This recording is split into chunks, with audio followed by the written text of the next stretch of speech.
En este vídeo vamos a tratar algunas de las formas más que nos simplifican la conexión de determinados dispositivos con nuestra Raspberry.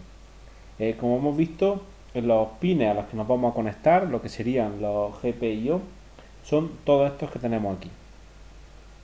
Una forma básica y muy sencilla de no equivocarnos y identificarlos es añadirle una pequeña etiqueta con los agujeros ya hechos, que nos va a facilitar enormemente las tareas de encontrar cuál es cada uno de los pines y saber lo que hace cada uno. En este caso hemos utilizado una etiqueta muy simple que solo nos numera lo que son los diferentes pines y le añade a cada uno lo que es la funcionalidad. Veis que aquí aparece, por ejemplo, el SPI y aquí arriba aparece el I2C.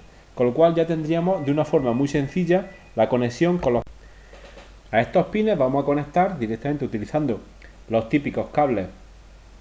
De esta forma conectaremos los distintos dispositivos. Lo que fuéramos a utilizar lo conectaríamos a esta placa de prototipo y aquí conectaríamos lo que son los pines. Si el montaje es sencillo, podemos hacerlo directamente sobre los pines de aquí. Pero tenemos un inconveniente y es que si en un momento dado cometemos un error, conectamos el pin que no es o el montaje es largo, podemos dar lugar a problemas, puesto que la placa está funcionando y podríamos producir cortocircuitos. Una forma muy utilizada para trabajar también es lo que se llama en inglés los clovers o adaptadores, que consisten en una pequeña placa que reproduce esencialmente lo que es el mismo conector y que nos facilita enormemente la conexión con este tipo de placas.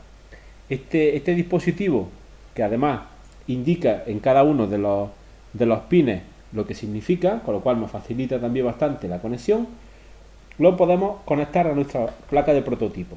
Y con un cable, un simple cable plano que lo que hace es conectar un pin con otro, solamente tenemos que conectar el cable en lo que sería este pin y directamente el mismo cable, tenemos que tener cuidado de que el cable tenga la misma disposición, pues lo conectaríamos a lo que es el conector de la Raspberry. De esta forma nos garantizamos que es muy sencilla la conexión. Yo puedo desconectar aquí, trabajo, hago mi montaje utilizando todos los pines que necesite y puedo tardar todo el tiempo que quiera y una vez que he terminado lo que hago es simplemente conectar el mismo cable que hemos conectado a la extensión. Bueno, el dispositivo, como podéis apreciar, realmente es un dispositivo totalmente pasivo, no tiene ningún tipo de componente electrónico, simplemente es un adaptador de un formato a otro que nos facilita el utilizarlo en este tipo de placas.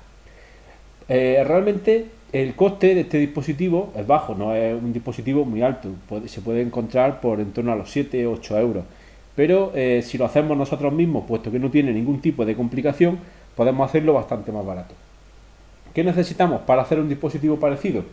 Pues necesitamos una placa de prototipo, que esta placa lo único que nos va a facilitar es las conexiones, porque ya tiene el tamaño, veis que se adapta perfectamente a lo que son los formatos estándar.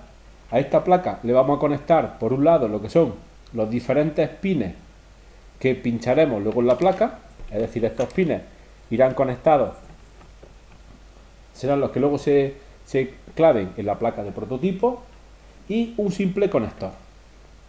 Lo que haremos será el conector lo pondremos aquí, añadiremos estos pines a la parte de abajo en dos tiras y lo único que nos faltará es fabricar un cable. Fabricar un cable es tan sencillo como comprar los conectores de este formato, que son el típico formato 22 pines, y un cable de 22 hilos también, que son bastante estándar. A partir de esto y a partir de los componentes, lo único que nos va a quedar va a ser soldar.